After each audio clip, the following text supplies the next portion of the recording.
মেলায় অনেক মেয়ে আসে, তারপর ফ্রেন্ড সার্কেল, নতুন নতুন ফ্রেন্ড সার্কেল আছে, ওদের সাথে দেখা সাক্ষাৎ হয় এরকম। আচ্ছা, ফ্রেন্ড সার্কেল বাদ দেন, বলেন যে মেয়ে দেখতে আসেন। আচ্ছা, মেয়ে দেখতে আসছি ধরে নেন। একটা মেয়ের প্রোফাইলে মানে ফেসবুক প্রোফাইলে ছবি দেওয়ার পরও ছেলেরা ইনবক্সে গিয়ে কেন পিক চায়, কারণ কি? আসলে এই পিকটা চাই এজন্য যে ওই মেয়েটা তার প্রতি কতটা ইমপ্রেস। বলুন। এই পিকটা চাই এজন্য যে ওই মেয়েটা তার প্রতি কতটা ইমপ্রেস, যে আসলে যে ছবিটা যদি দিয়ে থাকে তাহলে বুঝবে না আমাকে হয়তো সে বিশ্বাস করতেছে। খালি পোদমারার তাল। শীতকালে বিয়ে এবং গরমকালে বিয়ের মধ্যে আসলে পার্থক্যটা কি? আসলে আমি যেটা শুনেছি যে মেয়েদের শরীর নাকি অনেক গরম, তো শীতকালে বিয়ে করলে নাকি তাকে যদি বিয়ে করে সে তো কোলে নিয়েই থাকবে বেশিরভাগ, আর একসাথে তো শুয়ে থাকবে, তাহলে আর কম্বলের প্রয়োজন হবে না।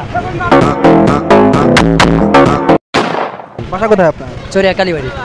এখানে কোথায় আসছে? এই মেলায় আসছে একটু ঘুরতে। ঘুরতে আসছে। মেলা কেমন লাগছে আপনার কাছে?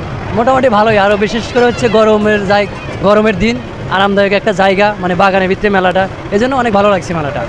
ধন্যবাদ ভাইয়া। একাই কি আসছে? জি, একাই কি আসছে? না, আমরা তিনজন আসছি বাইক নিয়ে। কে কে আসছে? আমরা ফ্রেন্ড, এই যে আমরা তিনজন। এখানে কে কেউ আপনার পছন্দের কেউ আসছে কি? পছন্দের তো অনেকেও থাকে মেলায়। আপনার কেউ আসছে কি? না, আমার কেউ এখানে আসে নাই। নাই? নাই নাই নাই। এলাকায় কোনো জায়গায় কি কোনো পছন্দের কেউ আসে নাকি? না, এরকম কেউ নাই। আসেন কেন? কিছু রহস্য তো আছে। আছে, মানে মেলা দেখতে ভালো লাগে, অনেক সিক্রেট জিনিস আছে না। যারা লোক কয় কি সিক্রেট বলতে বুঝলাম না। সিক্রেট বলতে এই যে মেলায় অনেক মেয়ে আসে, তারপর ফ্রেন্ড সার্কেল, নতুন নতুন ফ্রেন্ড সার্কেল আছে, ওদের সাথে দেখা সাক্ষাৎ হয় এরকম। আচ্ছা, ফ্রেন্ড সার্কেল বাদ দেন, বলেন যে মেয়ে দেখতে আসেন। আচ্ছা, মেয়ে দেখতে আসছি ধরে নেন। পছন্দের জনকে হয়েছে কি একটা? অবশ্যই হবে না কেন, হয়েছে। আছে। সুযোগ কি আছে? পটানোর কোনো সুযোগ আছে? অবশ্যই পড়ে যাবে। পড়ে যাবে? হ্যাঁ, আচ্ছা আচ্ছা, অলরেডি একটা পড়ে গেছে তো। পড়ে গেছে? হ্যাঁ, কি বলছেন তাকে? কিছু বলা হয় না, খালি চোখের চাউনি, চলে যাও। মানে ভাষায় বুঝে নিতে হবে। তাই নাকি? জি, যারা লোক কয় কি আপনাকে কিছু কোশ্চেন করি। বলেন।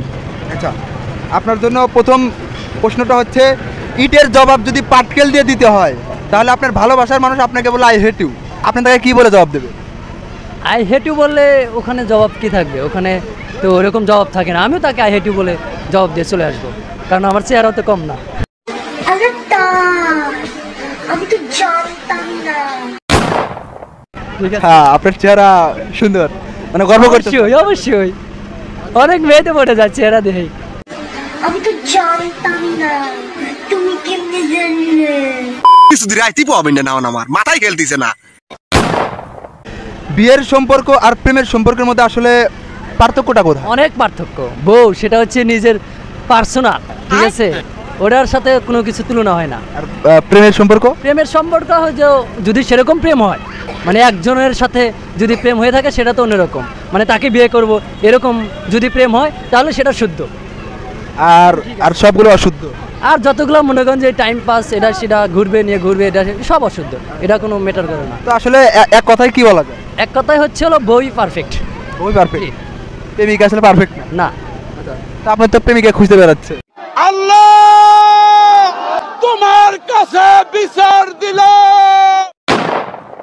মানে একটা মেয়ের প্রোফাইলে মানে ফেসবুক প্রোফাইলে ছবি দেওয়ার পরও ছেলেরা ইনবক্সে গিয়ে কেন পিক চায়, কারণ কি? আসলে এই পিকটা চাই এজন্য যে ওই মেয়েটা তার প্রতি কতটা ইমপ্রেস। বলুন। এই পিকটা চাই এজন্য যে ওই মেয়েটা তার প্রতি কতটা ইমপ্রেস, যে আসলে যে ছবিটা যদি দিয়ে থাকে তাহলে বুঝবে না আমাকে হয়তো সে বিশ্বাস করতেছে। খালি পোদমারার তাল। যে আসলে যে ছবিটা যদি দিয়ে থাকে তাহলে বুঝবে না আমাকে হয়তো সে বিশ্বাস করতেছে, এরকম কিছু। কি কাব্য মারা কথা রে বাবা। বিশ্বাস করতেছে? হ্যাঁ। আর ছবি না দিলে বিশ্বাস হবে না? হবে না, কারণ যে ওই ছেলেটা ভাববে যে হয়তো মেয়েটা কীরকম ছবি ছাড়ছে, ফেসবুকে ছবি ছাড়ছে, আমাকে আসলে পার্সোনালি ছবি দেবে কি না, তাহলে মেয়েটা হয়তো আমার দিকে আফসোস যে আমার দিকে আসবে আর কি, এরকম কিছু। সুন্দরী মেয়েদের বেশিরভাগ বর কালো হয় কেন? সুন্দরী মেয়েদের আসলে কার ভাগ্যে কি আছে এটা বলা যায় না, তবে সুন্দরী মেয়েরা টাকা পয়সা, ওনার ফ্যামিলি টাকা পয়সা দেখে বিয়ে দেয়, তো এই জন্য মনে হয় কালো হয়। শীতকালে বিয়ে এবং গরমকালে বিয়ের মধ্যে আসলে পার্থক্যটা কি? আসলে আমি যেটা শুনেছি যে মেয়েদের শরীর নাকি অনেক গরম, তো শীতকালে বিয়ে করলে নাকি তাকে যদি বিয়ে করে সে তো কোলে নিয়েই থাকবে বেশিরভাগ, আর একসাথে তো শুয়ে থাকবে, তাহলে আর কম্বলের প্রয়োজন হবে না। পড়াশোনা করে যে গাড়ি ঘোড়ায় চড়ে সে, আপনি লেখাপড়া করে কি হতে চান? আমি লেখাপড়া হতে কি হতে চাই, মানে ভালো একটা চাকরি, এরকম এটাই job। চাকরি হলেই হবে, সরকারি চাকরি হলেই হবে। কত দূরে গেলেন? এদিক দিয়ে ট্রাই করতেছি, দেখা যাক আল্লাহ কপালে কতটুক কি লেখা আছে এটা তো বলা যায় না, আল্লাহ এখন যতটুকু লেখছে আর একটা জিনিস, বিয়ে করা যদি একটা মানে ডেট থাকতো বা ডেট এক্সপার্ট হয়ে যেত, এরকম যদি কিছু থাকতো তাহলে আপনি কি করতেন? বিয়ে করার যদি ডেট থাকতো, বিয়ে ওই ডেটের ভিতরে আমি বিয়ে করতাম, ডেটের ভিতরে? ডেটের ভিতরেই, ডেট পারে হতে দিতাম না। ধরেন আপনার পার হয়ে গেল, তখন কি করবেন? পার তো হতেই দিব না আমি, হতেই হতেই দেবো না, তার আগেই বিয়ে করব। বিয়েটা এতটা জরুরি তো আপনার কাছে? অবশ্যই একটা ফরজ গাছ, এটা হচ্ছে হলো বিয়ে হচ্ছে ফরজ না, এটা করতেই হবে, এটাই আগে আমাদের। প্রেম করাও ফরজ? না না না, এদের মেলাতে এসে খুঁজতেছেন, ওটা ফরজ নাকি? এটা হচ্ছে চয়েস করা আর কি, বিয়ে করব এরকম। আমি তো এখনো বিয়ে করিনি, যে আসা যাবে না মেলায়, দেখা যাবে না, এরকম না। আমি চয়েস করবো ফ্যামিলিতে। মেলাতে এসে মেয়ে খোঁজা বেদাত আর প্রেম করা সুন্নাত কি? না না না না ভাই, কোনোটাই না, কোনোটাই না, কোনোটাই না। এটা বলে দিতেন নাকি? না না না। আচ্ছা ভাইয়া, ধন্যবাদ। সময় দেওয়ার জন্য। ঠিক আছে।